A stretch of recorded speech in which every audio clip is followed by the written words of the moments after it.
Bonjour à tous et bienvenue dans cette vidéo de réaction analyse à chaud du chapitre de One Piece. Aujourd'hui, c'est le chapitre 1144 que j'ai pas encore ouvert mais qui est là devant moi sur Manga Plus. Vous savez que vous pouvez avoir le chapitre gratuitement sur Manga Plus. Donc, je vous invite à l'ouvrir et à l'avoir à côté de vous pendant ma vidéo, même si vraiment s'il y a genre des cases, des pages, quelque chose qui sont vraiment genre qu'il faut absolument voir en parallèle ou quoi de ce que je suis en train de faire, j'essaierai de les mettre rapidement au montage. Avant de publier la vidéo. Mais sinon, voilà, pour une meilleure fluidité, je préfère que vous ayez le chapitre ouvert à côté de vous. Et sans plus tarder, on va s'y mettre. Le chapitre s'intitule L'heure des guerriers. Donc, on clique, ça charge 2 secondes la mini couverture, la première page. L'heure des guerriers, donc, le pèlerinage de Yamato, le fils du démon, 29e épisode, libération du charpentier Minamoto et de ses filles. Ah, le charpentier Minamoto, mais d'accord. Donc lui, alors je sais pas si c'est le vrai charpentier Minamoto ou son frère ou je sais pas quoi, mais c'est un type qui remonte à hyper longtemps dans One Piece, qu'on retrouvait déjà, je sais pas si c'était sur Water 7 qui était là, qu'il avait pris Franky sous son aile, mais même avant ça, il avait été dans les cover dans les chapitres de couverture. Donc c'est un personnage récurrent, même s'il n'est pas central dans One Piece, clairement. Mais c'est bien qu'on continue d'avoir un peu des trucs. Et il était originaire de Wano, il me semble. Donc c'est effectivement, c'est bien ça. Donc là, il se fait libérer, il était prisonnier de Who's Who. Où est-ce que ça va cette mini-aventure? Alors en général, c'est toujours ça. On s'en fiche un peu tout le long de la mini-aventure. Et sur le dernier chapitre ou les derniers chapitres, on dit ah mais quelle révélation, c'est fou. Donc à voir où est-ce que ça va nous mener. Mais pour l'instant, bon, c'est juste sympathique d'avoir Minamoto qui apparaît ici. Ok, donc continuons. Alors, on reprend. Où est-ce qu'on reprend? Qu'est-ce que c'est que ça? Ah oui, c'est on reprend avec Franky. Franky qui regarde la fresque. Hé, hé, à ton avis? Ah non, il regarde pas la fresque, pas du tout. C'est un nouveau truc. C'est des vestiges de quoi? Cette construction a toujours été là. Elle sent la science à plein nez. Ah ouais, lui, il arrive à voir la science là-dedans. À première regard, moi, je vois que c'est abandonné, mais je vois pas forcément la science. Bon, ben lui, je lui fais confiance, hein. C'est notre cyborg scientifique de l'équipage. Ah ah, je me disais bien qu'en tant qu'homme machine, c'est toi, qui t'en réjouirais le plus. Ah oui, donc peut-être que nous, on le voit pas forcément en noir et blanc, mais genre là, c'est recouvert de végétaux, mais en fait, en dessous, c'est de la ferraille ou un truc dans le genre, et on voit que c'est des métaux ou quelque chose. Que fait une telle installation dans le pays des guerriers? Ah oui, le chapitre, c'est l'heure des guerriers. Donc là, il doit y avoir un lien avec les guerriers à un moment. Oh ouais, Franck, ah! On a des nouvelles de de Vegapunk. Tu as trouvé cet endroit tout seul? Je comptais t'en parler plus tard. C'est génial à l'intérieur, Francky. Ah, il y a aussi Bonnet qui est avec Vegapunk. Ok, très bien. Lilith, Bonnet. Et j'imagine qu'il y a Kuma aussi qu'ils ont dû transporter et qui sont en train de soigner, j'imagine un truc comme ça. Qu'est-ce que vous fichez là? On s'est perdu. Putain, comment ça, on s'est perdu? Lilith, elle a l'air de très bien connaître l'endroit. Merci de nous avoir trouvés. Comme quoi, même les génies peuvent s'égarer. Dans ce cas, c'est une bonne chose qu'on soit tombé sur vous. Une alerte vient de retentir, la forêt pourrait devenir dangereuse. Et elle dit ça avec le sourire, elle. Franchement, donc là, on se trouve vraiment après, l'alerte, donnée par, la prof de la bibliothécaire là, sur l'ensemble de l'île. Mais dans l'alerte, il y avait bien marqué que les enfants étaient en danger et cetera et ça. Pourquoi elle, elle est pas paniquée ou un truc dans le genre? Elle est franchement tout sourire. J'en reviens toujours pas. Ce lieu a été bâti il y a moins de 3000 ans. Il y a au moins 3000 ans, moins de 3000 ans. Il y a au moins 3000 ans. Hein? N'importe quoi. Tu te rends compte à quel point c'est vieux 3000 ans? Ce n'est pas impossible. Même nous, il nous reste aucune information au sujet de ce bâtiment. D'accord, donc oui, il faut que ce soit vraiment hyper ancien pour que même les géants ne s'en rappellent pas. Et donc 3000 ans en termes de chronologie, vu que bon, le siècle oublié, c'était il y a un siècle, hein, donc il y a 1000 ans. Hein, mais enfin, le siècle oublié, c'était il y a 800 ans, pardon, je suis désolé. Mais 800 ans en arrière, on reprend 100 ans, ça fait 900 ans. Mais là, on est sur des milliers d'années. Donc ouais, c'est hyper vieux. Même pour un géant, quoi, qui vivent, je pense en moyenne, ils vivent 300, 400 ans, les géants. Donc continuons. Raison de plus pour étudier. Je vais peut-être rester vivre ici, moi. Eh bah ouais, pourquoi pas, tiens, j'imaginais bien Vegapunk s'installer à cet endroit. Oublie, tu passerais ton temps à te paumer. Quoi qu'il en soit, j'arrive pour jeter un œil. Ya! Qu'est-ce qu'il y a, Bonnet? Derrière vous, la foudre. Ce qui me fait peur, la foudre. Ah oui. Donc, carton d'introduction comme ça veut dire que pour chacune des créatures, et on avait déjà été introduit à chaque créature lors de flashbacks avec les enfants qui parlaient dans la classe de qu'est-ce qui leur faisait peur et tout, et ben ça a une importance assez forte pour que, donc, on ait bien vu que chaque monstre a été recréé et tout, mais que là, chaque monstre a son importance pour qu'il soit représenté et représenté comme un grand méchant. Je pense que ça va être un peu à la hauteur des, Toby-Ropo, quoi. Je veux dire, je j'imagine pas ça aller beaucoup plus loin que les Toby-Ropo. Mais quand même, les Toby-Ropo, ça nous a donné, un bon combat avec surtout avec Robin, une belle transformation de Robin. Donc voyons voir ce que ça peut nous donner. Là, on est sur un Zeus, imaginaire, quoi, qui sort de l'esprit des enfants. Il y a quelque chose. Oh, Elbaf, terre de mystère. Non, rien à voir. Cette créature ne me dit rien du tout. Ben oui, ça sort de l'imaginaire de vos enfants. Donc, c'est pas quelque chose dont vous êtes habitué, que vous êtes habitué à voir. Village de l'Ouest. Donc, on retourne sur le village de l'Ouest. Ce qui me fait peur, les Drogards. Donc voilà, chaque groupe va avoir son, et on commence à distinguer. Du coup, ils vont pas forcément se rassembler tout de suite, mais on commence à distinguer les différents groupes qui vont être dispatchés dans l'île, quoi. Dépêchez-vous de dégriser et reprenez vos armes. Et oui, c'est vrai qu'ils sont tous sous, donc il faut qu'ils arrivent à se dessouler pour, pour combattre les créatures. Le Zohar des pompiers a été anéanti par ce monstre. C'est un drogard, non? Bon sang, on a affaire à un zombie. Il paraît qu'il est lié à un rêve d'enfant. Qu'est-ce que ça signifie? Ah, ils ont déjà. C'était dans l'appel, ça? Ils l'avaient dit quand ils ont annoncé l'appel que les. Comment est-ce qu'il sait que c'est lié à un rêve d'enfant? Eh à quel moment est-ce que ça a été dit ou annoncé à qui que ce soit, ça? Où sont les chefs? Ce serait bien qu'ils prennent la direction des opérations. Ils se sont précipités aux toilettes parce qu'ils avaient trop bu. Quoi? La raison de la raison un peu bête. C'est qui ça? Moi en version géante? Il y a comme un air de famille. Ah, Brooke va peut-être avoir son rôle à jouer là-dedans, mais enfin, je pense qu'à part la ressemblance physique, il y a pas. Ouais, peut-être qu'il va trouver une astuce en lien avec le squelettisme. Emmenons nos invités loin d'ici. Vous êtes prêts? On embarque toute la table. Non, attendez, pas de manière entre nous. On va se battre à vos côtés. Dis-le plus fort, Usopp. Ouais. Même pour eux, ça semble pas être un événement banal. Hors de question, Couronne. Attends, hors de question. Couronne. Couronne, c'est le fils de Ripley et de Gaman, mais Gaman n'est pas là. Ripley non plus, on vient de l'avoir avec Frankie. Pourquoi est-ce qu'il parle de Couronne? Qui c'est qui parle de Couronne? Ah, Couronne, il est là. Couronne, il est pas à l'école. Pourquoi? Je suis un guerrier, moi, je peux combattre. Non, c'est non. Mais je suis le fils de Gavan. Justement, tu n'es pas lui. Un enfant, ça se met à l'abri, compris? Ya! Jarl! Hmm. Qu'y a-t-il, jeune femme? J'ai omis de te dire une chose, désolé. Au château, des intrus dont un qui ressemblait à Shanks. Oui, deux individus dotés d'une force impressionnante. L'autre utilisait un étrange pouvoir. Quand quelque chose de mystérieux se produit dans ce monde, il faut d'abord penser fruit du démon.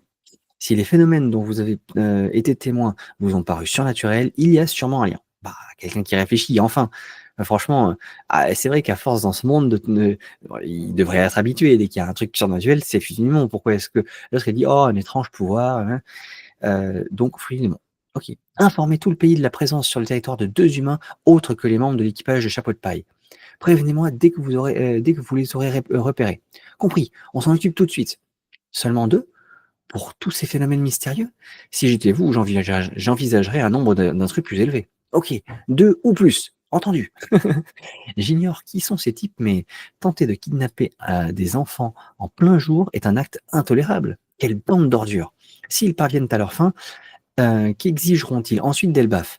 Donc là, on est d'accord, Nami, comme on le disait, ça la touche. Enfin, je veux dire, elle est tellement sensible à la cause des enfants que là, commencer à comprendre la situation de kidnapper des enfants en plein jour, tout ça, c'est un acte intolérable, quelle bande d'ordure et tout. Elle commence à s'énerver.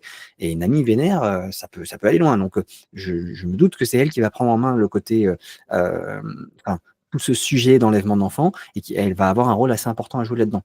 Surtout au vu de aussi comment dire, Saint Kirigam tourne la chose et perversifie le sujet, quoi. C'est la première fois que j'entends parler d'un enlèvement pareil. Je ne les laisserai pas faire. OK. On va vous prêter main forte, il faudrait juste un navire et des hommes pour. Et puis quoi encore? Vous êtes nos invités. Restez cachés en lieu sûr. Non, non, attendez. Où sont Dory et Broggy? Toujours aux toilettes. Ils étaient imbibés d'alcool. Ben oui. on est pourtant les mieux placés pour chercher des humains. Voilà exactement voilà exactement. Les géants s'occupent des gros monstres et nous, on part à la chasse aux intrus. Mais vous ne craignez pas que le royaume d'Elbaf soit trop vaste pour, nos petits pieds? Dit Brooke. Mmh. Oh is, oh is, oh ah, hein? Je croyais que vous alliez m'empêcher de partir. Vous voulez monter? Attendez, excusez-moi, rhume des foins. Hein? Je croyais que vous voulez monter? J'accepte, mais c'est moi le capitaine. Ce qu'il échoue, donc encore et donc un gamin et Nami va être liée au gamin, un peu comme sur Punk Hazard où il y avait, comment elle s'appelait? J'ai oublié, le nom de cette fille, qui avait pris en charge, de sauver les autres enfants de la drogue, de Caesar Clown. Et là, on est avec Coron qui va donc mener, les opérations, enfin, apparemment, ça va être le capitaine, qui va donc mener les opérations. Il a tout ce qu'il faut pour s'en aller à son échelle, donc c'est bien, ça fait juste un peu plus que les humains, mais c'est cool. Ça fait une bonne équipe. Larry Elzamar, équipage de Coron. Et rame un peu, c'est toi le plus grand. En avant, toutes. Donc Coron avec son petit équipage. C'est mignon, c'est vrai que c'est mignon. Message à l'intention de tous les habitants du monde du soleil. Tin, tin. Des humains, autres que les membres de l'équipage de Chapeau de Paille, ont été aperçus au château d'Holst. Les derniers ont montré des signes évidents d'hostilité qui, dit haha, Gunko et son petit rite d'après-repas. Ce n'est pas un rite, juste un moment que j'apprécie. Toujours avec ton casque, hein, tu ferais mieux de demander à des musiciens de jouer pour toi. À commencer par bam.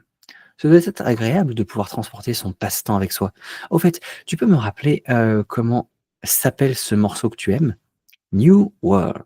Oh! Mais New World, c'est la musique que Brooke avait déclenchée, à Shabandi lorsqu'il a après l'ellipse des 2 ans, lorsqu'ils se sont tous retrouvés. Il fait un adieu à sa vie d'artiste, de Soul King avec ce titre, New World, quand, tout le monde se fout en l'air dans sur Archipel, et crée le boxon pour que lui, il puisse s'en aller. Donc elle est fan de Brooke. C'est une fan de Brooke. Là, elle parle en fait, son habitude après repas, c'est d'écouter de la musique. Et elle a son Walkman, enfin elle a son casque avec sa musique et elle écoute New World, donc enfin elle écoute de la musique, de manière habituelle. OK et elle est fan de Brooke, donc et l'autre lui dit: «Tu devrais demander à des gens de jouer pour toi». Donc il y a forcément ça tease un conflit Brooke, enfin je veux dire un match-up Brooke-Gunko. Un match-up Brooke-Gunko, tiens, qu'est-ce qu'on aurait pu imaginer là-dedans? Bon, peut-être pas un match-up Bourg-Congo, je vois rien. Là, c'est juste que ça les lie, la musique les lie les 2. Mais il y aura ça sera un élément clé, je pense. Brooke va pouvoir obtenir un truc d'elle, grâce à, sa musique. En tout cas, en gros, son âme, est touchée par la musique. La musique de Brooke arrive à toucher, Gunko. Je vois que ça comme lien qu'on peut faire à ce niveau-là. Bref, New World. Hi ha ha ha ha, le monde actuel ne te convient pas? On ne se moque pas des goûts des gens Summers. Bon, c'est bon, je m'excuse. Tenez, regardez plutôt là-bas. Un adulte tente désespérément de sauver les enfants. Alors, hem, vous ne pourrez, vous ne pourrez plus me piquer comme ça. Je compte bien vous empêcher d'aller plus loin. Courage, Saul! Parce que ce ruban que vous avez l'air de suivre, je vous signale qu'il mène droit vers les flammes. C'est la mort qui vous attend si vous continuez. Je ferai tout pour stopper votre avancée. Ça a marché, elle s'est arrêtée. Aïe! Ah ouais, ils se piquent entre eux. Et oui, parce que les épines se et ils se piquent entre eux. Ouah, pardon, il va, Scaldi, ça va derrière? Olave. Oh, tous ces noms, c'est vraiment des noms, bon. Oh non, si j'interromps la course, de l'un d'eux, ils se blessent tous avec leurs épines. Ah mais il voit les épines lui aussi? Ah oui, c'est vrai que oui. C'était invisible, mais que Saul les avait vus, je sais plus. C'est affreux, quel infâme dispositif. On n'a plus le choix, Solo. Il faut qu'on parte à la recherche du détenteur de ce pouvoir. Vous croyez qu'il est dans le coin? Le temps qu'on le trouve, les enfants risquent de se jeter dans l'incendie. Je vais faire de mon possible pour que ça n'arrive pas. Puisque ça n'a pas fonctionné, heu, puisque ça n'a pas fonctionné à l'avant, essayons avec Bjorn à l'arrière. C'est bon, je l'ai. Il a quitté la file. Si je continue un par un, alors c'est vrai que c'est pas une mauvaise idée de les retenir, comme ça avec un lasso. C'est une bonne idée ça le lasso. Fenrir. Ce qui me fait peur, Fenrir, le loup. OK, quoi? Et donc on voit bien que lui, c'est vraiment une sorte de d'ombre, comme dessin, qui a pris vie un peu comme à la Candeloro, quoi. Donc c'est vraiment dans ses cauchemars, il le voit comme, une créature toute noire comme ça, donc lui, pour le coup, c'est vraiment juste un loup tout noir, quoi. Ne me dites pas que qu'eux aussi, ils sont de la partie. Qui les manipule et d'où? Ya! Monsieur le directeur, le village de l'Ouest n'est plus, le seul concerné. Des monstres sont apparus dans les autres villages. Tout Elbaf est touché. Ah, on va commencer à voir ce qui se passe dans les autres villages. Il s'agit très certainement d'un pouvoir. Nous devons nous hâter d'identifier le coupable. Oui, donc ça, c'est à l'école qui sont en train de réaliser en fait, que c'est des pouvoirs. Aux alentours du village de l'Ouest. Et oui, nous on était, aux alentours du village de l'Ouest, OK, bien joué. Ils commencent ah, ils ont vaincu déjà le squelette? Un drogar, ce genre de créature ne devrait pas exister et pourtant, venir à bout d'un seul spécimen nous a demandé des efforts considérables. Emmener les blessés au village. Ouais, des efforts considérables, mais enfin, là, pour nous lecteurs, en 2 cases, enfin en 2 pages, c'est bon, c'était fini, c'était plié. La page d'avant, dès qu'on les voyait, ils étaient en train de dessouler et de prendre les armes pour essayer de le vaincre et ça y est, il est à terre maintenant. Enfin, ne jetons pas, enfin, ne vendons pas la peau de l'ours avant de l'avoir tué, parce que là, j'ai l'impression que, enfin, nous, on sait que c'est juste un rêve, donc il peut se relever, j'imagine. C'est pas fini, il va se relever. Ah non, ils partent sur d'autres créatures là? Hein? Waouh! Nidhogg! Ah oui, donc Nidhogg, qui arrive, ce qui me fait peur, Nidhogg, c'est peine perdue. Les monstres apparaissent les uns après les autres. Les fantômes. On ne réussira pas à protéger le village tous aux abris. Tu es prêt, Dory? Ouais, Broggy. Donc, OK, tout le monde est en train de battre en retraite, parce que même les géants abandonnent, c'est trop pour eux. De toute façon, ces créatures, même pour des géants, elles sont gigantesques. J'imagine que même pour Loki, qui est déjà très grand qui est beaucoup plus grand que les géants classiques, même pour Loki, ces créatures doivent être gigantesques. Elles sont immenses. Enfin, en tout cas, là, à l'échelle qu'on voit dans le dessin fait que c'est vraiment immense. Et là, il y a Dory et Broggy qui préparent leur attaque combinée. Qu'est-ce que ça va donner? Perforation! Ah, et depuis un navire en plus. Wow, les capitaines! Non, c'est tout l'équipage des géants réunis. Ah oui, c'est carrément tout l'équipage qui a fait un truc en même temps. Ah non, c'est tout l'équipage qui arrive avec ses capitaines, mais c'est les 2 capitaines qui ont fait l'attaque. C'était pas genre une attaque de combiner tous les gens. Et ils ont buté à la fois les fantômes et Nidhogg. Heu et il y a une autre créature donc qui a l'air d'y avoir échappé, qui est en bas là dans les onomatopées. Pardon pour le retard. On sait que c'est du gâchis, mais il a fallu qu'on, rende tout ce qu'on avait bu. Ah mince, ouais. On se charge d'exterminer toutes ces vermines. Vous, occupez-vous des enfants. Le bateau pirate, Great Eric, version Zvar. Et oui, parce qu'ils sont avec les Ilonimbus qui le font voler, et donc ça le transforme en Zvar. Ok. Les monstres qui ont envahi l'île n'ont qu'à bien se tenir. Vous étiez vraiment obligé de dessouler? Quoi? Il y a, il y a le ratiboiseur, et là aussi, hé, hé, ce navire est littéralement invincible. Donc, parce que là, on est sur du à suivre. Là, on va arriver sur la partie analyse. Là, j'analyse déjà sur la dernière page que je viens de capter. Donc déjà, Gaban vient d'arriver, mais ça, c'est parce que l'appel a été fait sur toute l'île, donc il a dû être au courant. Quelque chose se passe avec les enfants. Je rapplique moi aussi. D'accord. Parce qu'il faut, je pense que c'est pour ça, c'est pour protéger les gamins et même pour aider les géants. Il y a des monstres partout, etc. Par contre, l'équipage des géants qui arrive sur leur navire transformé en Zvar, parce qu'ils disent Great Eric version Zvar. C'est-à-dire que Dory et Broggy, ils étaient bien au village en train de se saouler comme tout le monde à la fête. Ils sont partis pour dessouler, enfin pour même tout vomir, quoi, en gros, c'est ce qu'ils ont dit. Ils ont dû recracher et c'est du gâchis.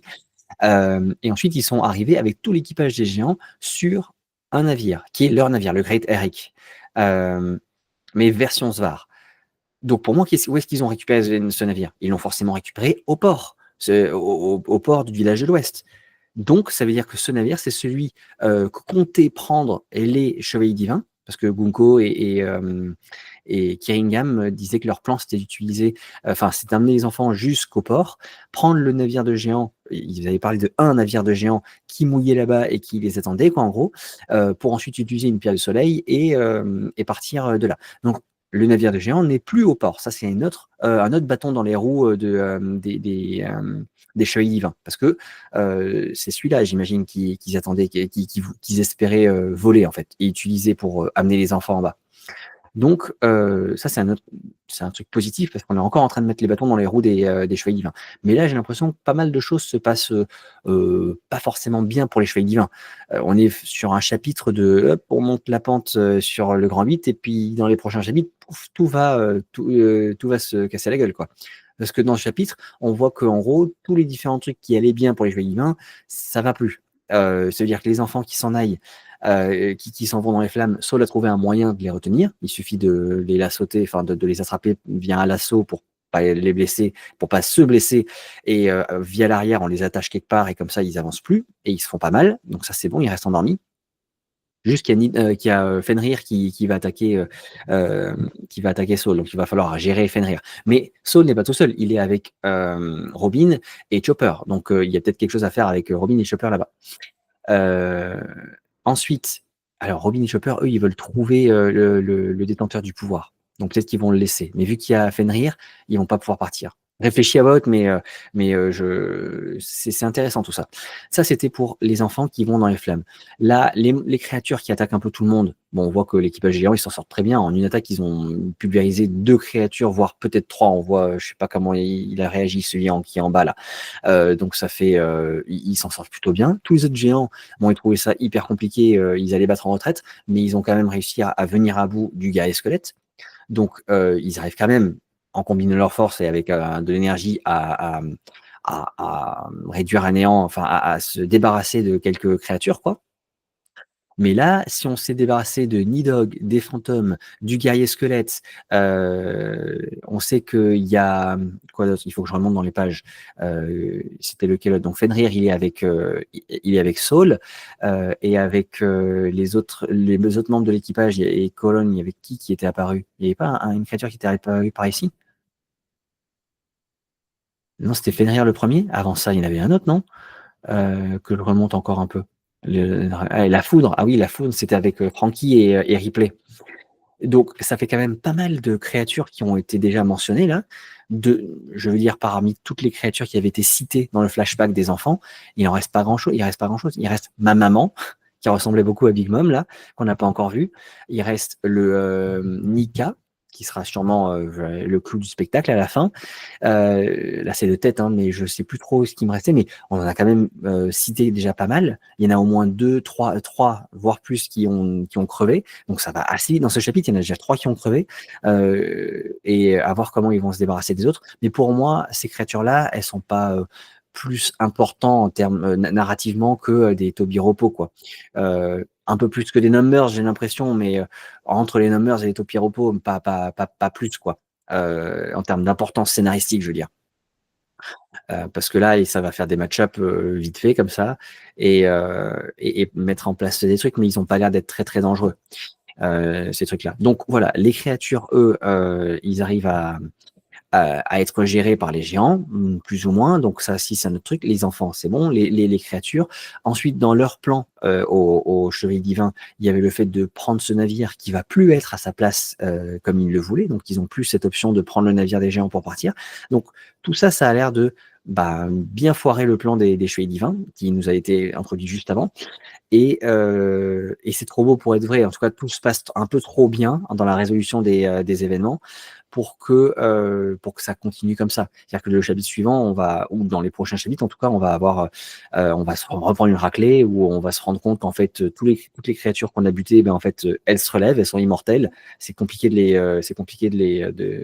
les avoir comme ça. Alors que les géants, on a vu qu'ils ont utilisé tous leurs efforts pour juste arriver à bout du Drogar, du squelette géant là, et de l'avoir. Donc bon, ils vont commencer à déchanter un peu les géants dans les prochains chapitres. Mais là, pour le coup, on termine sur une note plutôt positive de OK, on peut arriver à maîtriser la situation. Et ça sonne pas très bien, quoi. Et par contre, l'incendie, on sait toujours pas comment on va gérer l'incendie. Les pompiers ont été mis KO, on ne sait pas où est-ce qu'ils en sont. Et même toutes les créatures empêchent les géants de pouvoir s'occuper des flammes et d'aller vraiment au niveau de l'incendie. Donc tout ça, le fait que les géants, les monstres puissent occuper les géants un peu partout et tous les différents groupes, c'est-à-dire que personne ne peut vraiment s'occuper de l'incendie qui va prendre de l'ampleur, s'étendre, gagner en puissance et qui sera de plus en plus dur à maîtriser et à éteindre en fait. Tout ça, c'est pour, voilà, je pense, donner le temps à l'incendie de vraiment vraiment se répandre et consumer l'arbre, de manière à ce qu'il soit trop tard pour qu'on puisse vraiment faire quelque chose contre cet incendie. Qu'est-ce que je peux analyser d'autre? Coron. Alors Coron, eux, ils sont partis ils sont partis avec le reste de l'équipage, c'est-à-dire Frankie, Nami et c'était qui d'autre qui était avec eux? Et Jinbei. Et Frankie, Nami et Jinbei, c'est ces trois-là avec Coron. Et il n'y a pas quelqu'un d'autre en plus? Je pensais avoir vu quelqu'un d'autre encore. Et Usopp. Frankie, Nami, Jinbei et Usopp aussi, qui est là. Donc ça, Usopp, faut pas l'oublier, c'est assez important. On voit qu'Usopp, dans son comportement, il essaie quand même d'être brave. C'est juste que il parle pas assez fort ou que ce genre de choses comme ça. Mais on sent que il sait la bonne direction. C'est juste, il faut qu'il prenne plus confiance en lui encore. Mais il a déjà gagné le côté. J'aimais les bonnes idées, j'ai les bonnes motivations, je veux faire comme ça, je suis pas un couard, je veux pas fuir, je veux pas m'enfuir et tout. C'est juste que je le dis pas très fort quand même, hein, parce que j'ai quand même un peu l'espoir que ça se fasse pas.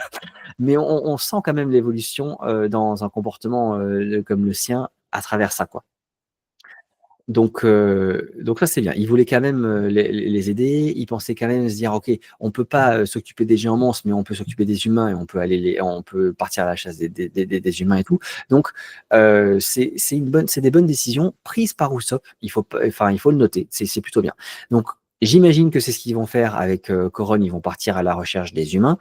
Je suis pas sûr que ce soit le meilleur. Ah, oh, j'ai un flash, une idée là tout à coup. Ils vont partir à la recherche des humains avec Coron, justement. Peut-être qu'ils vont vraiment les trouver, ils vont trouver les chevaliers divins, mais qui vont du coup capturer Coron, point barre.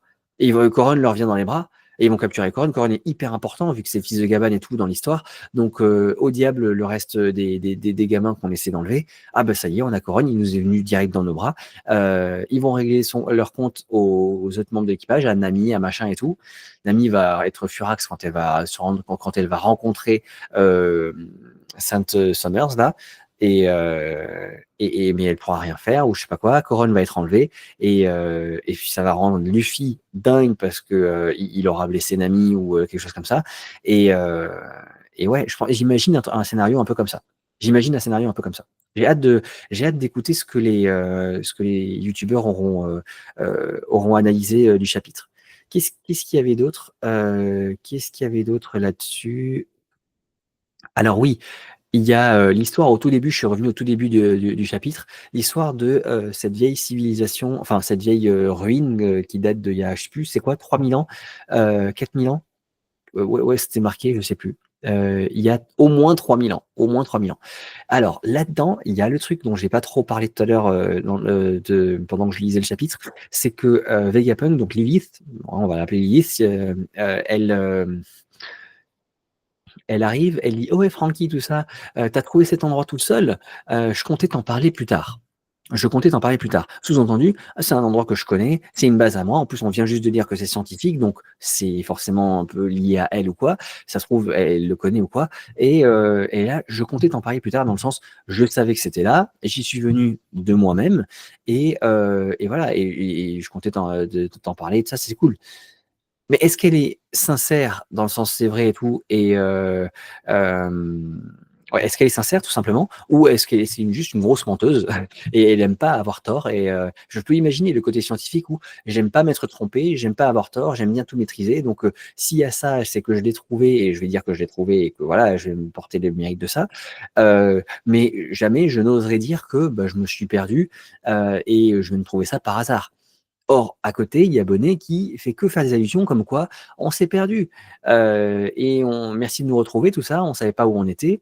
Et elle dit plus tard que l'autre, elle fait que se perdre tout le temps et tout ça. Donc, le truc, c'est qu'avec Bonnet, j'ai l'impression que c'est vrai. Enfin, on peut faire confiance à la bouche d'un enfant, tu vois, et qu'elle elle a aucune raison de venir mentir ou d'accuser Vegapunk de se perdre tout le temps comme ça pour rien. Elle n'est pas en train de le chercher ou autre. Donc, j'ai l'impression que Bonnet dit la vérité. Mais en même temps, quand elle fait que dire à Vegapunk, non mais arrête, on s'est perdu, de toute façon, tu fais que de perdre tout le temps et tout. Mais Vegapunk ne réagit pas, il n'est pas en train de se défendre, à dire, mais non, machin, machin, ou arrête, ou quelque chose. Du coup, j'ai du mal à comprendre un peu cette situation. J'ai clairement un peu l'impression que Vegapunk, il s'est vraiment paumé, il vient de trouver ça par hasard, comme eux, et qui joue le côté, ah, je connaissais, etc. Mais il y a un petit doute quand même, c'est pas hyper, hyper clair. En tout cas, j'ai noté cette espèce de truc un peu gênant dans la narration à ce moment-là. Mais ça va être intéressant de savoir qu'est-ce qui se trouve à cet endroit-là, qu'est-ce qu'il peut faire avec ça? Ah oui, il y a un autre point du coup, c'est que je disais, là, il y a, Bonnet et Vegapunk qui sont enfin Lilith qui sont, dans ce lieu-là et dès le début, j'ai imaginé qu'ils avaient aussi transporté, comment il s'appelle? Kuma, là-bas. Si vraiment Kuma est avec eux dans une pièce quelque part, c'est une espèce de vieux laboratoire, bah, c'est que Lilith, elle se connaissait l'endroit, ils l'ont pas trimballé pour rien. Donc Lilith, elle connaissait l'endroit, elle disait: «Bah, on va amener Kuma à cet endroit-là, il y a des vestiges de laboratoire, il y a un peu de matériel, usé que je peux peut-être retaper pour arriver à faire quelque chose avec Kuma». Parce que là, je sais pas où est-ce qu'ils l'ont laissé Kuma et de mémoire, ces 2-là, on les a laissés normalement, Vegapunk, enfin Lilith a été censée, utiliser son espèce de cube là, pour recréer son laboratoire. Elle était censée recréer son laboratoire en fait, monter son laboratoire quelque part, elle trouvait un espace pour ensuite s'occuper de Kuma. Donc je comprends pas trop pourquoi qu'est-ce qu'elle fout là? Pourquoi est-ce qu'elle s'est baladée et elle est tombée sur ça? Donc voilà, à voir qu'est-ce que ça peut mener cette espèce de ruine là scientifique. Et puis, j'essaie de passer encore sur les autres chapitres, mais j'aime bien le côté, mais enfin quoi, j'ai l'impression que ça c'est un truc qui aurait dû être cité beaucoup, beaucoup plus tôt dans le manga. Le fait que, bah, dès que vous entendez un truc un peu surnaturel, un peu pouvoir bizarre et tout, bah, pensez fruit du démon. Ça c'est un peu bizarre que, ce soit cité que maintenant. Bah, je peux comprendre si ça venait des géants. Les géants sont exclus, de tout le reste du monde. Apparemment, il y a qu'un seul fruit du démon qui se passe de génération en génération dans la famille royale. Aucun autre géant n'a de fruit du démon, de pouvoir ou autre. Peut-être qu'eux, ils sont un peu ignorants et étrangers à ce concept-là. Mais l'équipage des chapeaux de paille, enfin, je comprends pas pourquoi Jinbei, non, c'est quoi? C'est Jinbei ou c'est Brook qui doit venir expliquer aux gens, mais attendez, si c'est Jinbei, voilà. Si vous voyez un truc un peu surnaturel ou autre, bah, pensez fruit du démon. C'est logique. C'est une logique qu'il aurait même pas besoin de dire. C'est bizarre. En tout cas, c'est bien que ce soit mentionné. C'est peut-être un peu tard pour le mentionner maintenant, parce que, j'imagine qu'eux, ils devraient être, quand même clairement au courant de ça, quoi. Ils vivent dans ce monde, hein, après tout. Il y a aussi l'histoire alors ça, il va falloir que je l'analyse de mon côté, mais l'histoire de Gunko, qui écoute sa musique, et qui serait sensible à New World, à la musique de Brook, de Soul King. C'est intéressant qu'on remette un peu, le concept de cette musique et du Soul King là-dedans. C'est vrai que ça me manque un peu la musique de Brook, en tout cas, un intérêt de Brook qui soit autre que: «Ah bah, je suis fantôme, je sors de mon corps, je peux y explorer et tout là-bas». Si on remet un peu en avant ce côté musical, musicien, tout ça de Brook, je suis pas contre, j'aime bien, cette envergure-là.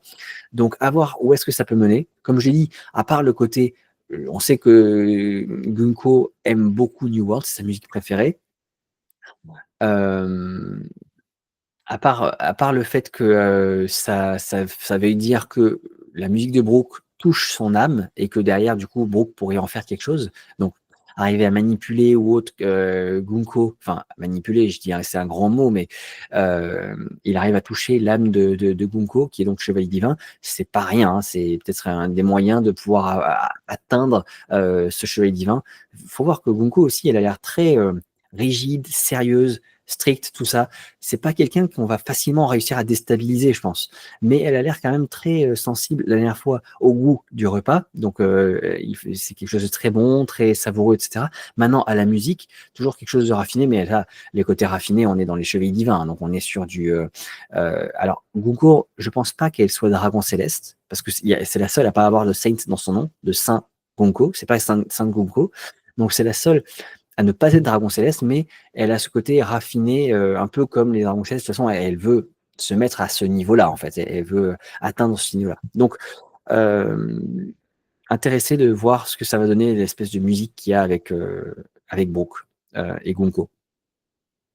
Qu'est-ce qu'ils disaient d'autre? Ils sont toujours en train de regarder. Là, le fait qu'ils disent: «Ah regardez machin», le découpage des cases et la position qu'ils ont, quand ils disent ça: «Regardez, il y a un adulte qui essaie de stopper les enfants et tout», j'ai l'impression qu'ils sont sur une branche un peu plus en hauteur, et qui surplombe en fait, toute la scène en fait.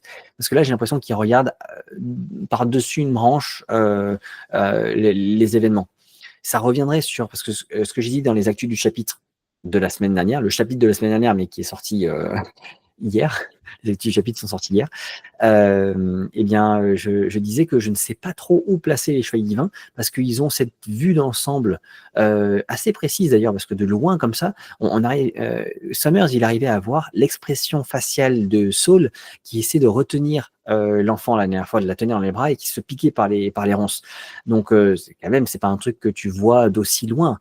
Mais là, j'ai l'impression qu'ils sont juste en train de surplomber de loin et il a une super vision, le Summers, voilà, il a une hyper bonne vision.